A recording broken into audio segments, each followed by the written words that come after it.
আসসালামু আলাইকুম, কেমন আছেন সবাই? আজকে আপনাদের সাথে কাপ্তাই টু রাঙ্গামাটি ছোট্ট একটা পিকনিক ট্রিপ শেয়ার করব। তো সকাল 9টা থেকে নিয়ে রাত 9টা অবধি আমরা কী করলাম সব কিছু থাকবে এই ভিডিওতে।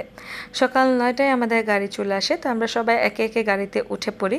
শুরুতে আমি একটা ভিডিও ক্লিপ নিই। এই যে আশেপাশে যে ছানাপোনাগুলো দেখছেন, আমার ভাগ্নি, ভাইপো, ভাইজি, আমার মেয়ে, আমার ভাই, আমরা মোটামুটি 10 জন ছিলাম। একটা গাড়ি নিয়ে সবাই রওনা দিলাম কাপ্তাইয়ের উদ্দেশ্যে। তো কাপ্তাই টু রাঙ্গামাটির মধ্যে যে আসাম বস্তি যে রাস্তাটা পড়ে আমার কাছে খুবই ভালো লেগেছে। খুব চেষ্টা করেছি রাস্তার অনেকগুলা ভিউ নেওয়ার জন্য। প্রথমে আমরা কাপ্তাই নেভি ক্যাম্পে এসে নামি। এই কাপ্তাইয়ের লেকটা মোটামুটি মানুষের অনেক ভিড় ছিল, কিন্তু আমি অতটা এনজয় করতে পারতেছিলাম না, কারণ হচ্ছে খুব গরম এবং খুব কড়া রোদ। কিন্তু আশেপাশের ভিউটা মাশাল্লাহ খুবই সুন্দর ছিল। আসলে ভালো লাগার একটা জায়গা ছিল, যদিও বা রোদের জন্য অতটা এনজয় করতে পারছি না। আশেপাশে অনেক চাকমাদের অনেক শপ ছিল, আম, কাঁঠাল, আনারস, তারপর হচ্ছে আম, অনেক কিছু ডাব ইত্যাদি আছে। বাচ্চারা বাচ্চাদের মতো এনজয় করছে। এর ফাঁকে আমি আমার নিজের কিছু ভিডিও ক্লিপ নিলাম। অনেক দিন পর ঘুরতে আসলাম, তো খুব ইচ্ছে করছিল, তো নিজের কিছু ভিডিও নিলাম।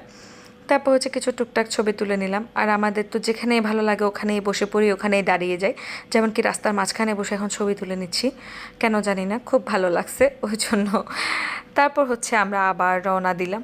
তো আমরা রাস্তা দিয়ে যে জায়গাটায় আমাদের কাছে সুন্দর লাগে আমরা ওই জায়গাটাতে দাঁড়িয়ে কিন্তু ফটোশ্যুট করা স্টার্ট করে দিই। আমাদের চট্টগ্রাম শহরের এই জায়গাগুলো কিন্তু খুবই সুন্দর, পাহাড়ি অঞ্চলগুলো বিশেষ করে। এই যে দেখেন, এই জায়গাটা আমার কাছে ভালো লেগেছে। আবার নামিয়ে আমরা সবাই ফটোশ্যুট শুরু করে দিই।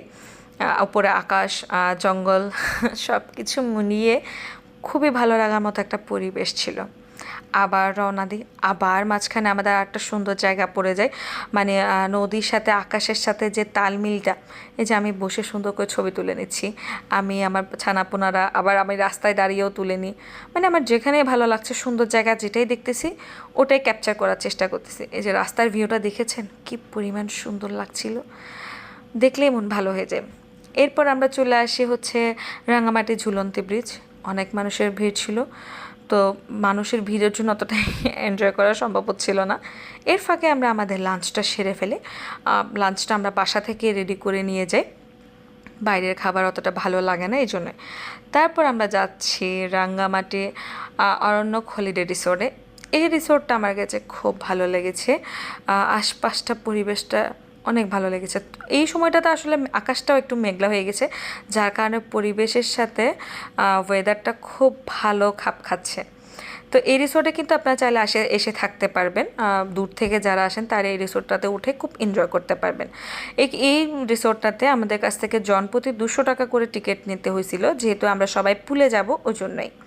তো আমরা এখান থেকে আমাদেরকে বোটে করে ওপারে নিয়ে যাচ্ছে। পোলটা ছিল কিন্তু ওপারে, নদীর ওপারে ছিল, বেশি দূর ছিল না, সামান্য একটু দূর ছিল। এটাই হচ্ছে সে রিসোর্টটা যেটাতে সুইমিং পুল আছে। তো খুব সুন্দর লেগেছে সুইমিং পুলটা, ছোটোখাটো একটা সুইমিং পুল।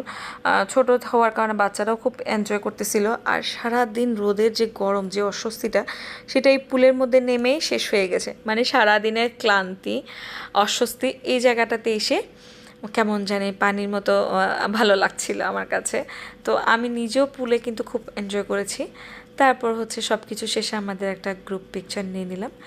ওই যে বললাম মাঠে ঘাটে যেখানে মন চায় বসে পড়ি, এখানেও বসে পড়লাম রাস্তার মধ্যে। সুন্দর সুন্দর কিছু ভিডিও ক্লিপ নিলাম, ছবি নিলাম। তো এখানে আবার সেলফি তোলার একটা জায়গাও ছিল। মোট কথা এখানে আবার বিকেলবেলায় আমার খুবই ভালো লেগেছে, যেহেতু মেঘলা ছিল ওয়েদারটা। তো ভালো লাগার মতো একটা সারাদিনে একটা ট্রিপ ছিল।